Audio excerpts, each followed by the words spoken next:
Yeah, so if you flash back to the COVID era, the problem football fans were having is that, we're not seeing too much games, we're tired, we want to see players on the screen and all of that. But now, it's looking like quite the opposite. Football fans are asking the question, are too many games being played? Especially after a recent incident like Rodri, complaining, saying players might take a strike. And poetically, he's now going to miss, the season. That's sad for him and Manchester City, obviously. But then, what do you think about this trending topic? Are footballers playing too much games, and do they have a point in saying they would take a strike? I think they are.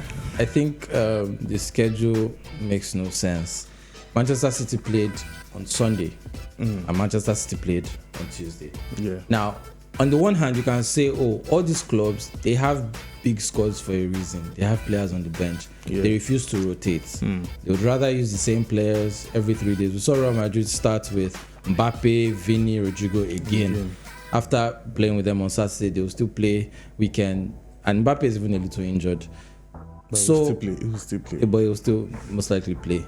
But the thing is, players are playing too many games regardless. The schedule, and if it's that the schedule, if we didn't know why the schedule was like this, maybe we'd be like, okay, it's for money. There's no reason why the World Cup that had 32 teams, it was working. There's no reason why it became 48 teams. Don't forget there will be a new Club World Cup. There was no reason for that whatsoever. Yeah. Instead, they went and did it. 32 teams in Club World Cup. A bunch of these players are still going to play. They've just played summer tournaments this year. Next year, they'll play again. There's no reason why the Nations League exists. Nobody takes it seriously as a serious trophy. Yeah. Let's be serious. Yeah. They said they wanted friendly games. They wanted to replace friendly games so that it won't be a bunch of meaningless games. I hear you. But those friendlies have always worked like that. There was no problem with it. Why change it? Why add more games with higher stakes? Every day these players are playing games, every 3 days, and we're seeing the results because Rafael Varane just retired. You remember that he had to retire from the French national team first so that he could be able to manage club football. But even that has gone up in smoke because too many games, that's taking a toll on his body, and it's just 31. We're seeing Navas complaining that, for me, he should have retired though, because he's a 38-year-old man. I don't know why. This is why I say all these old people should retire. But the fact that he says he's been playing with injuries for 4 years. Yeah. Thierry Henry, can you remember when he said that from when he was like 26 or 27? Yeah, he was always in pain. Yeah. The time he knew he had to retire was when he was trying to catch his son and he couldn't stand up. He realized he couldn't move and he stopped. And these players go through things after their careers. Yeah. Batistuta was begging to have his legs amputated because of pain. Because sometimes they have to take injections to play and all that. So, I think the schedule is crazy. So you agree with that? Yeah, I believe that the schedule is crazy. But then there's anything to know about sports is that sports will always evolve and things will change. It's not just in football. Every other sport is also in danger of that. Even tennis, we see the players, they are complaining too many schedules. But then, if you look at how this game has changed, it's because one, the fans want more game. And two, we've seen the improvement when it comes to the financial status of these players. Yeah. You can't compare what Thierry Henry earned when he was playing, what we are seeing the current players that cannot even score. The average players are earning. So, and if you look at this argument, mostly is the players playing in the bigger clubs. You don't see someone from Crowley Town come and tell you that. That's one thing I'm going to point out, because we are playing saying, too many games. We are saying Rodri, Alvarez, they played 72 games. If a player not playing for a Manchester City cannot play up to 60 games. You would not complain. But those are the people that are going to be called up to the national team. But look at it this way. How many footballers are in the world? What is the percentage of footballers? Do you know a survey was released recently? Only 4% of total players in the world play up to 60 games per season. Only 4%. So we are talking like this because we support the big boys. Yeah, because if you don't support these big teams, you would look at it. Crawley Town, he would want more games. He would want to see his players play more. They want to see the team even play Chelsea, I hear because that. this is how they get to do it. The competitions they are creating, the actual things that we're complaining about, which is like Club World Cup, World Cup being increased, Nations League, the people playing those games are still those 4%. Do you know why you're complaining about this? No, it's not. No, look at as the World Cup is increased. Remember that Africa used to be 5. Then they made it 9 with another extra slot that makes it, if you qualify through those the different continental qualifiers, you can even be 10. Which means if FIFA wants to increase the number of teams in the World Cup, they really increased it now. Yes, which is not necessarily a bad thing. Why are they also doing a Club World Cup with 32 games? It's still do you understand? Yeah. Like, we're not saying you cannot do one, but why are you doing all of it? UEFA have added Nations League. These ones have added their own. Everybody is adding games. I get what you're saying. I hear you, but I feel like these players need to be. They need to think about the consequences of what they are saying.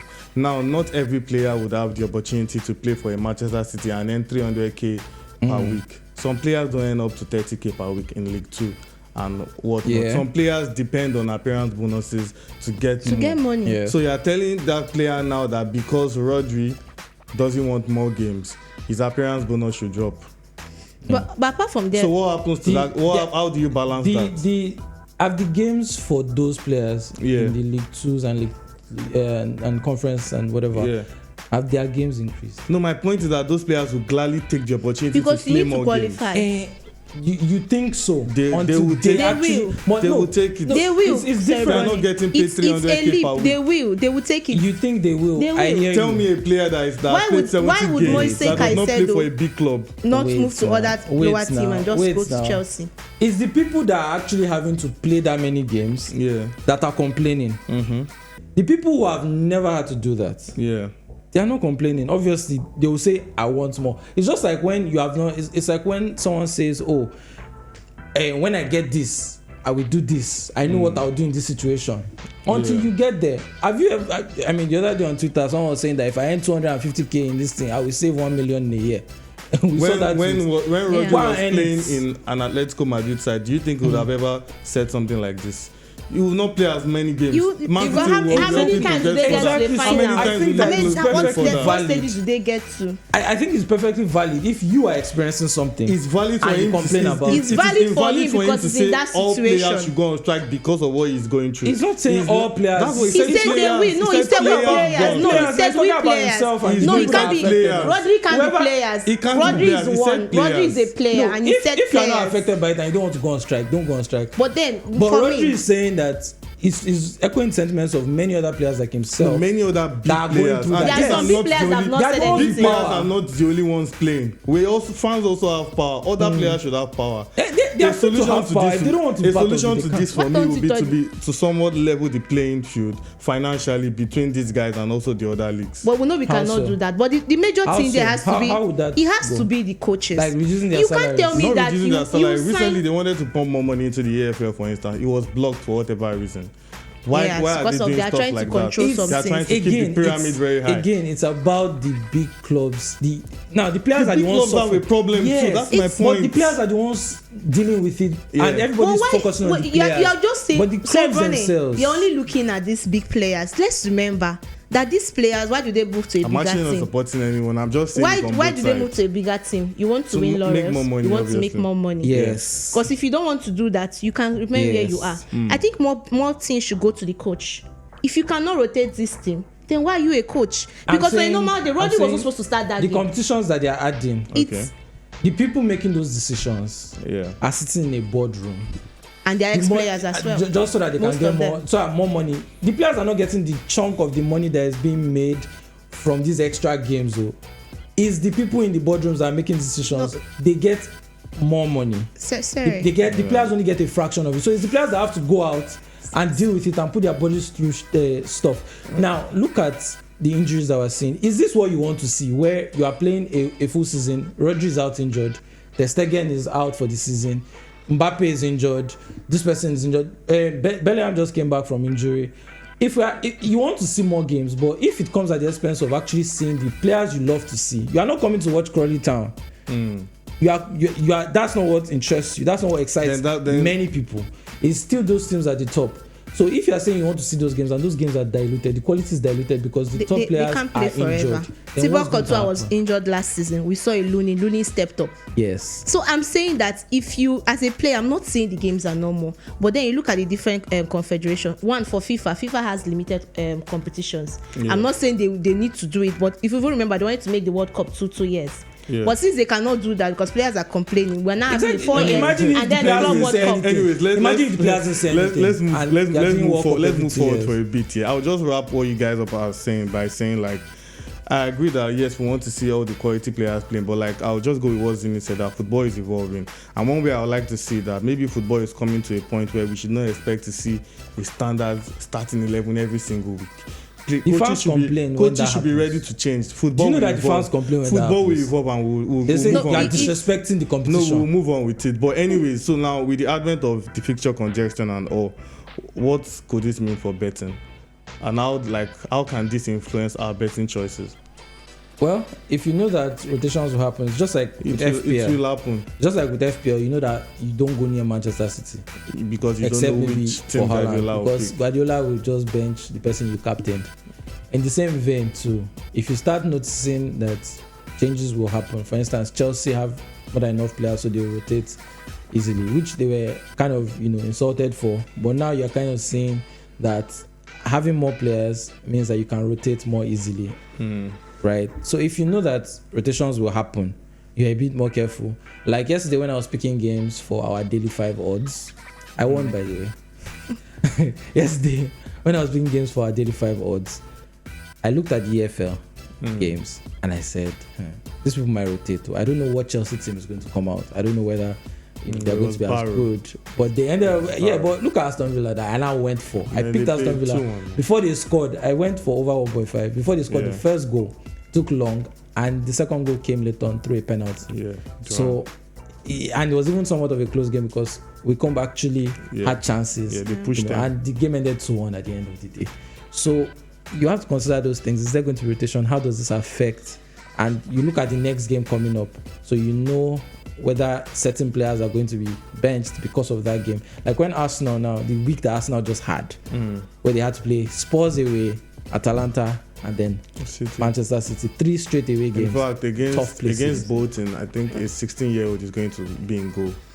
Because Raya is going to be given a rest. Neto is cup tied. So a 16-year-old is going to play in goal. So you have to take note of that when you are making selections. I think it puts you on, firstly now we saw that Pep already said that the EFL games will not be taken seriously, that he will not prioritize it. So that means if you had to bet on those kind of games, you just be careful with Manchester City.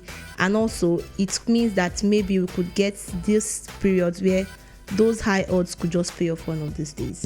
Because there could be an upset, especially when teams rotate a lot. So it gives and the bookmakers will just give them odds based on their name. Based on and before you know it works out. So it's going to be a bit dicey because it won't be that easy to predict some games, especially when a team is injury hit. You might even make your selections sort of reduce. Instead of taking too much risks in a team you're not sure of, you just go for the ones that you're sure of how the teams will start. But one thing we are sure is that the world will surely adapt. That's it. Fair enough. I think I agree with what you guys have said. And for us here, I think it actually makes our job slightly more difficult. Because we don't know which player is actually going. I mean, you know that on a normal day, if you have Vini and Rodrigo here, they will attack, you will get corners and stuff. And that day might come. And Ancelotti will decide not to play either of them because of rest. And you saw what happened. Bringing on Vaio. Exactly. And you saw the. So if you had gone for Madrid to win by 3 goals or something, that got wiped away in the last 5 minutes. And you'd have been happy when you were seeing the goals. When you were seeing 3 goals. Of course, it makes our job more difficult, but it also. Another thing I want to mention is teams that play with high intensity. So now in the early part of the season, they might be flourishing, but you also kind of foresee that maybe by February, their form might dip a little from physical fatigue, especially if they are not rotating. Liverpool is that. Even Brighton plays that high intensity. Anyways, whether this is going to be an issue or not, we at Betting Expert, we are also going to adapt as football adapts, and we are going to be sure to give our viewers the necessary tips on what they must do if they are to make informed picks ahead of every single game. And on that note about fixture congestion, if there's one market you think that this trend, could influence in betting, that could see, our fans and our viewers win from this option, which one will you be going for? Me, actually two. Yeah. But so first one, because I'm starting to run away from goals market. I'm starting to run away, but corners have been very, very reasonable for me. I think if you have the lesser teams going at the bigger teams, and the margin is not as big, and we've talked about this before, that we're going to see closer games, it means that the bigger teams have more incentive to actually also kick back. If the score is 1-1, it's different from if you're in a game and the bigger team is winning 5-0, you're not going to see corners. Trust me. Because it means they already have full possession of it. Happened to me recently with Benfica, the last game, and they were 5-0 up with about 30 minutes to go, and they were not incentivized. But if, as the season goes, games are closer, corners are going to come up. Also, I think if players are fatigued, they will make late challenges and things like that and pick up yellow cards. When you are tired, there are certain things that maybe you will lose concentration, or you lose instead you just make lazy attempts to get the ball and cards come. So yeah, those two. So cards and corners. Yeah.